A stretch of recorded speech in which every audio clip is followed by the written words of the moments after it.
Thank you so much. I'm excited to be here, and I'm excited to be sharing this with all of you. We'll just dive right in, and if you have questions, we will address them at the end, okay? All right, here we go. Public speaking is listed as America's #1 fear. Death is number 5. Loneliness weighs in at number 7. So apparently we are less afraid of dying alone than we are of making fools of ourselves in front of other people. Fear, as we know, is a powerful, powerful motivator. There's the fear of being seen as exceptional or different, the fear of the unknown, the fear of being publicly at risk, the fear of being a fraud, the fear of forgetting everything you were going to say, the fear of being alone in an uncomfortable situation. All of these things come together for so many people when it comes to public speaking. How do we overcome those things? How do we get to a point where those are no longer a barrier? How do we give our voices strength, both in actual strength of voice, but also in the sense that what we have to say is important and needs to be heard? Today I'm going to share with you my haiku of public speaking, the 5 P's of preparation, 7 tips for delivery, and 5 exercises to get you ready to go. As an extra bonus, I'm going to share with you my anatomy checklist, which is something that I use with all of my acting students and clients. All right. The 5 P's of preparation. Passion. Find the passion in your topic.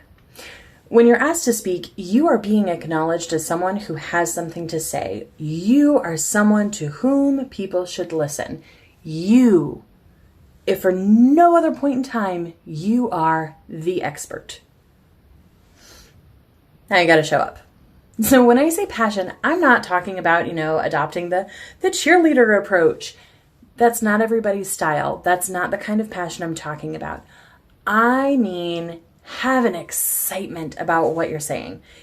This is found in your tone, your delivery, your gestures, your body language, your inner passion. Your prerequisites. What do you need to feel comfortable? Notes? A planted friend in the room? A particularly comfortable pair of shoes? Maybe a crystal in your pocket? This isn't about embodying anybody else or using your customer service voice. This is entirely about being authentically you in your presentation. So put in place whatever you need, any small thing to give you that boost as you step in front of others to speak. Party. Know what you bring to the party. What is that? Your perspective, your expertise, your determination, your research, your experience. You have something special to offer. Exude confidence in that. You can bring that confidence through your drive, your energy, your sense of humor, the way you present things to your audience. For example, today, I have the opportunity to share this information with fellow entrepreneurs. Since we're all part of the Polkdadot Powerhouse, you know already that you bring something unique, and you are hustling for it right now. Am I right? So then there's the next step, which is practice. I know, I said it, practice. You have to practice what you're going to say. Say it in front of the mirror, check out your body language, what your face is doing. Practice with distractions. I have a 3-year-old, and he is literally the cutest thing I have ever made. But say he's running around the house, or I put him in front of TV and he's watching, Mickey Mouse Clubhouse or Shrek the Musical or something like that. Can I still walk through my presentation? What if I'm making dinner? Driving? Practice makes perfect, and yet imperfect. It's okay to not know your presentation word for word, but you have to be comfortable and not get thrown off when something happens or a noise is made. So what does that look like? Okay, for you, We have our elevator speech. Every single call we have with the dots, right? It's how we practice them. It's how we get more comfortability with talking about ourselves and what we do. And I don't know about you, but I keep mine typed out in front of me and I like run through it a couple of times before it's my turn to speak. Anybody else? Yeah? That's okay. Just so you know, that is okay. But it takes practice, and that's why we're here, and that's why we do what we do. Number 5, personality. Did you know 55% of the meaning of your words comes from your facial expressions? 38% is coming from how the words are said, and 7% of the meaning in our words is derived from the actual words that are spoken. I'm going to say that one more time. 55% of the meaning in our words comes from our facial expressions, 38% from how the words are said, and 7% from the actual words themselves. What does that mean? It means you're going to get a whole lot more from what I say because of how I say it, using my facial expressions, my delivery, and being myself, than the actual words that I'm saying. If I'm boring to watch and monotone to listen to, you're not going to listen. Am I right? Okay, delivering the presentation. Use humor. Laughter reduces stress. It makes even your most reluctant listeners feel more relaxed, more open to learning. They think stuff is funny little anecdotes or a joke or something that just makes you human. Practice the pause. Number 2, practice the pause. You don't want to keep talking nonstop. I know, it's really funny to say that on this particular subject in this particular way because we're in a time crunch.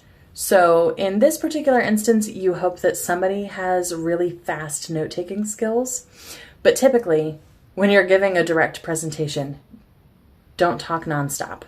Make sure you give time for your listeners to process what you're saying, to think, to take notes, to participate, or ask questions.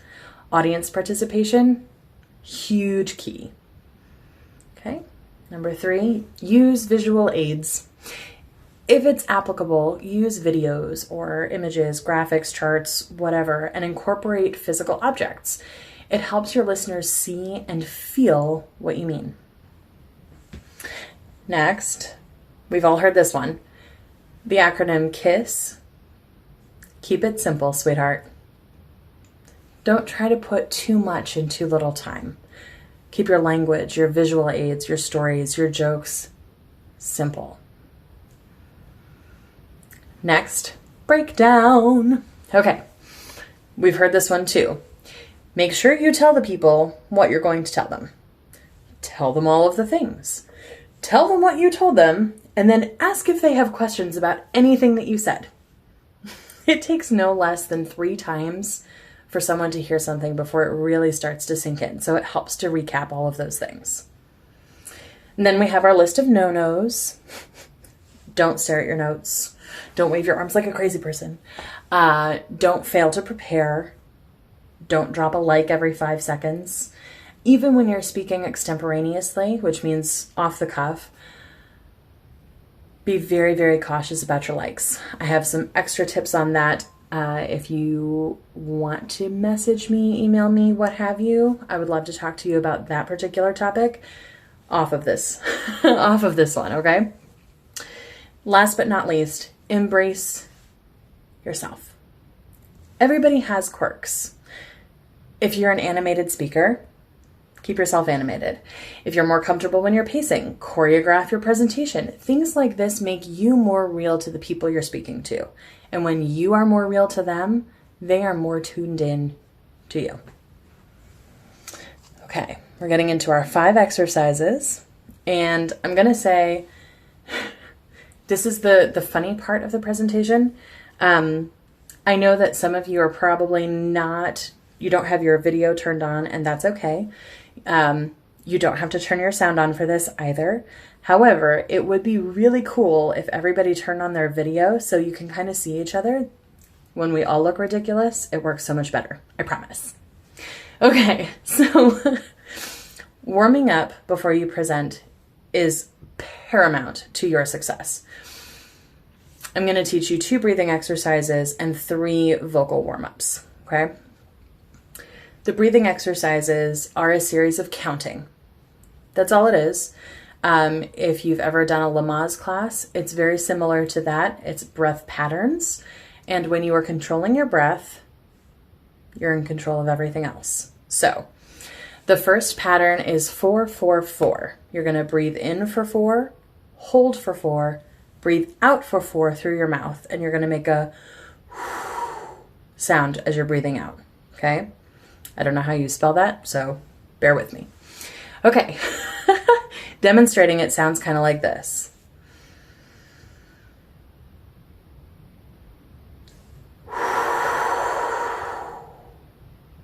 You want to get all your air in, all your air out. Okay, I'm going to do it again. Ready? In.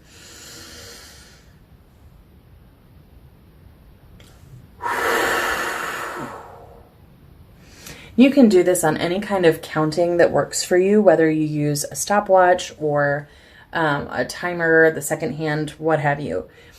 You can do it that way, or you can kind of have a mental count in your head. Just know how long you need to breathe in for 4. For some people, it's a very quick. If you need a slower breath, go for a slower breath. You can draw out your 4 seconds. If you need to get in touch with all of the breathing faster, have a faster 4 count. Okay, go ahead and give it a try. In for 4, hold for 4, out for 4 through your mouth.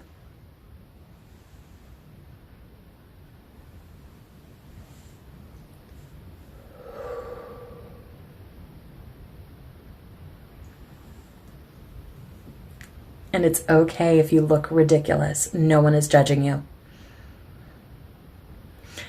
Your next pattern, it's going to be in for 4, hold for 7, out for 8.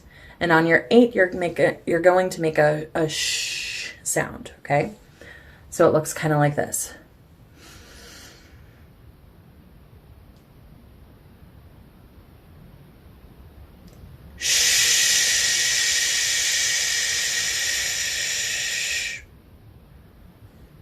Okay, that's it. That's all there is to it. What you want to do is make sure that you allow for a natural space between your breaths. So typically when you're done breathing, you'll kind of just sit there and there's like a small pause before your next intake. You want to keep the small pause in between. And it's entirely up to you if there's not much in between or if there's a little bit more. Everybody's breathing pattern is different. So let's go ahead and try that. In for 4, hold for 7, out for 8 on shh. This allows you to be more in control of your air.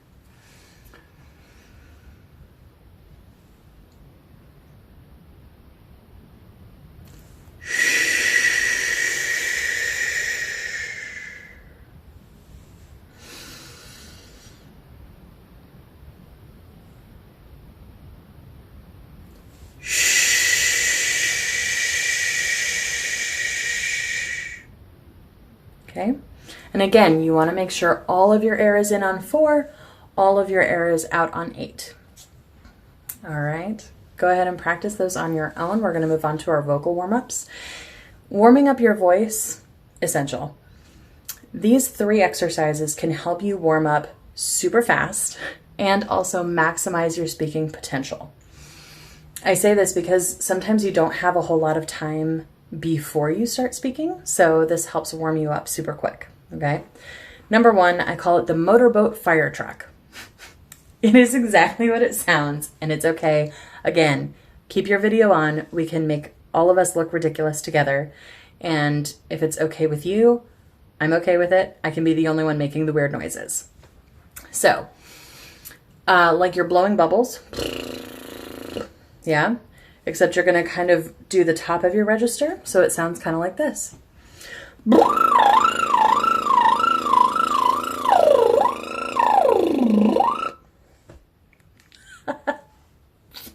If you feel a little buzzing at the base of your nose, you're doing it perfectly.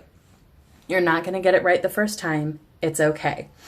And if you're having trouble getting the brrr at the same time as making noise, that's okay too. The fire truck works on its own. The bubbles work on its own. Putting the two together is magic. So again,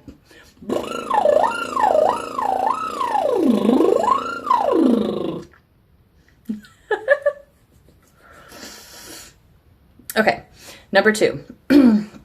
You're going to make the sounds for the letters B, D, G. Boy, dog, girl. B, D, G. Badika, badika, badika, badika, badika, badika, badika, badika, badika, badika, badika. As quick as you can. Start slow, build it up. Totally fine. Then you're also going to make the P, T, K sound. So piano, truck, kick.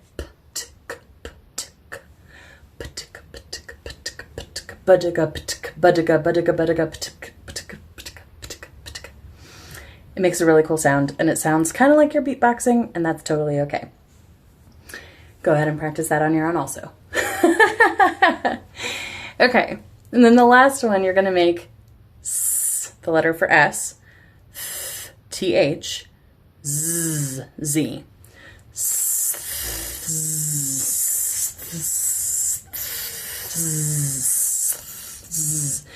5 times. I promise it looks ridiculous, but it works. It loosens everything up here. It gets your tongue in action, and it gets some of those harder consonant sounds already in your bank. Do all of those things, you're good. Okay, so I'm going to run through the anatomy of a speaker checklist, and this is one of the most helpful tools I've developed to give to actors, presenters, debate participants, other speakers. Okay, ready? Here we go. Kind of looks like head and shoulders, knees and toes. Number 1, your head. Memorize your speech so you're not reading off your cards.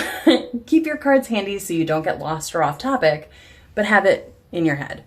The cards can have bullet points or sentences to help keep you focused. Okay? Eyes. Make consistent, not constant, consistent eye contact with your audience. This helps to engage them, make them feel like you're really talking to them. Zoom is a little different, but you can kind of do the Brady Bunch thing where you're checking out all of the boxes, and it's the same. Also, look into your camera. Ears. Listen to the mood of your room.